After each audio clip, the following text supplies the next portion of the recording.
नमस्कार, स्वागत है आपका पीताम्बरा परिवार में। आज इस वीडियो के माध्यम से हम बात करेंगे शुक्रदेव साधना के बारे में। काम कला और सुंदरता के ग्रह शुक्र ग्रह माने जाते हैं। अगर आपकी कुंडली में शुक्र दशा उत्तम नहीं है या अशुभ अवस्था में यदि शुक्रदेव हैं, तो आपको शुक्रदेव का रत्न धारण करना चाहिए और शुक्रदेव की साधना करनी चाहिए। वैसे जब किसी के कुंडली में शुक्र की शुभ दशा आती है तो उसके पाव बहार हो जाती है। मतलब जब शुक्र की दशा किसी की कुंडली में शुभ स्थिति में आती है तो शुक्र देव उसे काम कला और सुंदरता के स्वामी बना देते हैं। लेकिन क्या हो यदि शुक्र ग्रह की स्थिति आपकी कुंडली में खराब हो तो आपको क्या करना चाहिए, ये भी हम इस वीडियो के माध्यम से आपको बताएंगे। अगर आपको यह वीडियो अच्छी लगे तो लाइक और शेयर कीजिए। जैसा कि आप सभी जानते हैं कि गुरुदेव शुक्राचार्य राक्षसों के गुरु हैं और दैत्यों के गुरु होने के कारण इन्हें सभी ग्रहों में परम स्थान भी हासिल है।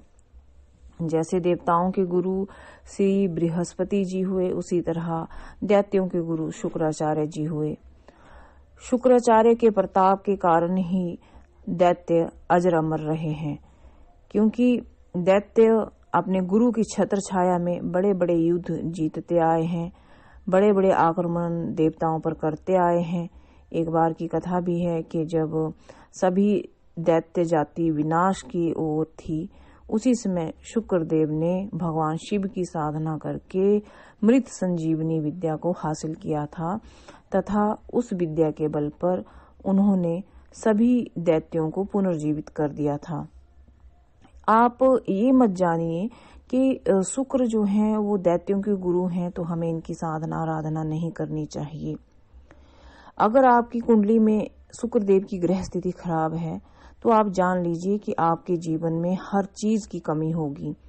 आपका कोई मंत्र जाप सफल नहीं होगा, आप सुंदर नहीं दिखेंगे, कोई कला में आपको महारत हासिल नहीं होगी, काम शक्ति कम या क्षीण होगी और आपकी जीवन के प्रति अरुचि होती चली जाएगी। बहुत कम लोग ये जानते हैं कि यदि शुक्र की दशा आपके जीवन में शुभ हो या शुभ फलदायी हो तो निश्चित ही आप भौतिक संपन्नताएं हासिल कर लेते हैं। वैसे तो आपने बहुत सारी शुक्र साधनाएं सुनी होंगी। आज हम 2 मंत्रों का उच्चारण यहाँ पे करेंगे और बताएंगे कि किस प्रकार आप उनके जाप से कई गुना फल हासिल कर सकते हैं। पहला मंत्र है ओम सुम शुक्राय नमः और तांत्रिक मंत्र है ओम द्राम द्रीम द्रोम सह शुक्राय नमः। वैसे तो इसका 16,000 जप कर लेना चाहिए और दशांश हवन करना चाहिए।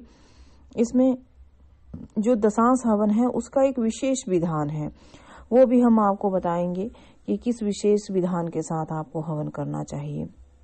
पहले तो बता दें कि किसी भी शुभ शुक्रवार से अपने गुरु द्वारा दीक्षा लेकर के आपको इन दोनों मंत्रों में से किसी एक मंत्र का जाप करना चाहिए। जो हमने आपको प्रथम मंत्र बताया है ओम सुम शुक्राय नमः, इसका आप 11,000 जाप कर लें तो पर्याप्त है। लेकिन मान लीजिए कि कहीं आपकी कुंडली में शुक्र बहुत ही खराब अवस्था में बैठे हैं तो आपको शुक्र जी के तांत्रिक मंत्र की ही साधना करनी चाहिए। और इसका अनुष्ठान वैसे तो 1 लाख आपको करना चाहिए, लेकिन देखिए जो शुक्र दशा है, अगर शुभ दशा है तो 20 वर्ष के लिए आती है। यदि कोई व्यक्ति रंक है, शुक्र की शुभ दशा अगर उसे आ जाती है तो वो राजा बन जाता है और अशुभ दशा यदि आ जाती है तो राजा से रंक हो जाता है। आप दान पुण्य का कर्म करके भी जो शुक्र भगवान हैं यानी शुक्र देव हैं उनकी कृपा प्राप्त कर सकते हैं। ये राक्षसों के गुरु बेशक हैं, लेकिन ये जो लोग इनकी साधनाएं मंत्र जाप उपासना करते हैं उनको धन धान्य की किसी प्रकार की कमी नहीं रखते हैं। यदि आपके जीवन में शुक्र की अशुभ दशा है तो आपको इनका रत्न भी धारण करना चाहिए। वैसे तो इनका रत्न हीरा है, लेकिन हीरा सभी लोग अफोर्ड नहीं कर सकते हैं क्योंकि बहुत महंगा रहता है। तो आप ओपल भी धारण कर सकते हैं, बशर्ते ओपल शुद्ध हो। चांदी में इसको आप बनवाएं, सिद्ध ओपल रहे तो बहुत अच्छा है। आप चाहें तो पीताम्बरा परिवार से शुक्र यंत्र, सिद्ध शुक्र माला और ओपल रत्न इत्यादि मंगा सकते हैं, आपको भेज दिया जाएगा। और इस साधना की दीक्षा भी आप पीताम्बरा परिवार से हासिल कर सकते हैं। नियम क्या है? साधना का नियम हम आपको बता दें। सूर्योदय के पहले आप उठें, स्नान इत्यादि कर लें। शुभ शुक्रवार से गुरु परंपरा के अनुसार दीक्षा लेकर के ये साधना करें। आपको हवन करना है, जायफल, केसर, इलायची इत्यादि और सफेद चावल, बासमती रहे तो बहुत अच्छा है, सफेद रंग की बासमती होनी चाहिए। थोड़ा सा आप सफेद तिल उसमें मिला करके, शुद्ध देसी घी मिला करके ही इसका हवन आपको करना चाहिए। और जब भी आप कोई साधना जब इनकी शुरू करें और स्नान करें तो आप जायफल घिसकर, केसर और इलायची मिलाकर के ऐसे जल से आपको स्नान करना चाहिए।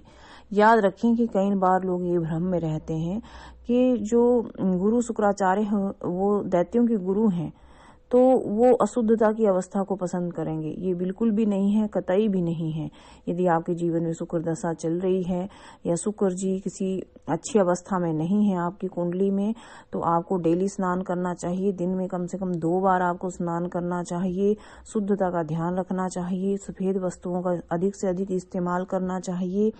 5 शुक्रवार को आपको खीर बना करके किसी ब्राह्मण को खिलानी चाहिए या किसी गरीब व्यक्ति को भी खिला सकते हैं। और सफेद चंदन का तिलक आपको अपने माथे पर करना चाहिए प्रत्येक शुक्रवार। अगर कोई शुक्र जी का कोई मंदिर आपके आसपास नहीं है या कोई नवग्रह मंदिर आपके आसपास नहीं है तो आप शिव मंदिर जाकर के शिव को भी खीर अर्पित कर सकते हैं और सफेद चंदन का तिलक या शिव को सफेद चंदन का लेप आप कर सकते हैं। आप शुक्रवार के दिन घर में तुलसी पौधा भी रोपित कर सकते हैं। अब एक महत्वपूर्ण सूचना, देखिए वैसे तो शुक्रवार कि वो लोग जो है उपासना भी कर लेते हैं शुक्राचार्य जी की, उनका व्रत भी रख लेते हैं, लेकिन अगर आप 7 शुक्रवार को चींटियों को आटा और शक्कर मिलाकर डालें तो अति उत्तम रहेगा। एक और बात हम आपको बता दें, ये जरूरी नहीं है कि आपकी कुंडली में शुक्र की दशा है, अच्छी है, बुरी है, तभी आपको इनका रत्न धारण करना है या तभी आपको इनकी साधना करनी है, ऐसा नहीं है।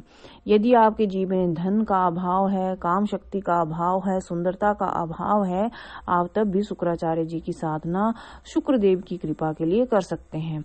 कई बार तो ये देखा गया है कि साधक मृत संजीवनी विद्या का ज्ञान प्राप्त करने के लिए शिव साधना करते हैं, लेकिन कई लोग जो है मृत संजीवनी विद्या का ज्ञान प्राप्त करने के लिए शुक्र साधना भी करते हैं।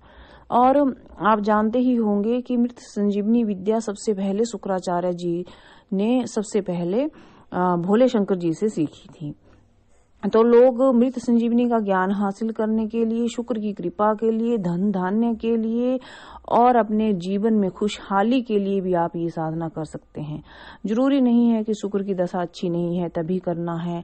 आप शुक्राचार्य जी की साधना जीवन में एक बार जरूर कीजिए, एक बार आप जरूर कीजिए। आप जानेंगे कि अगर यदि आपके ऊपर शुक्रदेव की कृपा हो जाती है तो आप किस प्रकार रंक से राजा बन जाते हैं, आपके जीवन में खुशहाली आती है। शुक्र जी की सिद्धि बहुत शीघ्र कलयुग में प्राप्त होती है। शुक्र जी की कृपा कलयुग में बहुत तीव्रता से आपको प्राप्त होती है, ये देखा गया है। नवग्रहों में अगर सबसे ज्यादा तेज सिद्धि किसी को प्राप्त होती है वो तो शुक्र जी ही हैं। आप एक बार करके देखें। आप इनके तांत्रिक मंत्र का अनुष्ठान कर सकते हैं जो मैंने आपको बताया, ओम द्राम द्रीम द्रोम सह शुक्राय नमः। इसका आप जाप कीजिए और इसका जाप सामग्री या सिद्ध सामग्री से आप करेंगे तो बहुत जल्दी आपको इनकी सिद्धि प्राप्त होती है। इसमें ज्यादा कुछ नहीं है, या तो आप इनका रत्न धारण कर लीजिए और आप जो है इनका शुक्र यंत्र घर में स्थापित करके शुक्र माला से आप इसका जाप कर सकते हैं। आप देखेंगे कि आप अपने जीवन में बहुत ज्यादा धन को प्राप्त करते हैं, बहुत ज्यादा लोग आपका सम्मान करते हैं, आपकी सुंदरता में वृद्धि होती है, आपके आकर्षण में वृद्धि होती है, काम कला का आपके जीवन में एक विशेष रूप देखने को मिलता है। आप फिल्म जगत में जाते हैं या आप टीवी इंडस्ट्री में जाते हैं तो आप देखते हैं कि आपका एक विशेष पहचान बनती है। वैसे एक सर्वे के अनुसार कहा गया है कि जो लोग फिल्मों में जाते हैं या टीवी इंडस्ट्री में जाते हैं या फिल्मों में कार्य करते हैं, वो कहीं ना कहीं कभी ना कभी शुक्र साधना किए रहते हैं। साधना नहीं तो मंत्र जाप तो वो लोग जरूर करते ही करते हैं और शुक्र देव को प्रसन्न करते ही करते हैं। आप देखेंगे कि जो टीवी इंडस्ट्री के लोग हैं या फिल्म इंडस्ट्री के लोग हैं, उनके जीवन में धन की, कम से कम धन की और जीवन में प्रसिद्धि की कोई कमी नहीं होती है। क्यों नहीं होती है? क्योंकि उनके ऊपर शुक्र जी की एक विशेष कृपा रहती है। आप देखेंगे कि उनके जो लोग हैं, जो एक्टर हैं, अभिनेता लोग हैं, एक्ट्रेस हैं या अभिनेत्री हैं, उनमें एक विशेष आकर्षण पाया जाता है। ये शुक्र देव की ही कृपा उनके ऊपर होती है। शुक्र देव ऐसे देव हैं जो दोनों हाथों से अपने साधक के ऊपर सभी कलाओं को लुटाते हैं, धन दौलत को लुटाते हैं, अपने साधक को कभी कोई कमी नहीं रहने देना चाहते हैं। आप जान लीजिए, अगर आप शुक्र उपासना करना चाहते हैं अपने जीवन में तो ये आपके लिए बहुत अच्छा रहेगा। कारण शुक्र आपको हर तरफ से लाभ ही प्रदान करेंगे, बशर्ते अपने शरीर को मैला कुचैला ना रखें, शुद्ध वस्त्र धारण करें, सफेद रंग का अधिक इस्तेमाल करें, मंत्र का जाप करें और शुक्र की कृपा के लिए शिव मंत्रों का भी आप जाप कर सकते हैं। लेकिन ओम द्राम द्रीम द्रोम सह शुक्राय नमः का जाप आपके जीवन में बहुत सारे बड़े बड़े सुंदर परिवर्तन लेकर के आएगा। निश्चित ही आपको जीवन में एक बार ये साधना जरूर करनी चाहिए। और इसके साथ ही अगर आपको यह वीडियो अच्छा लगा हो तो लाइक और शेयर कीजिए। धन्यवाद।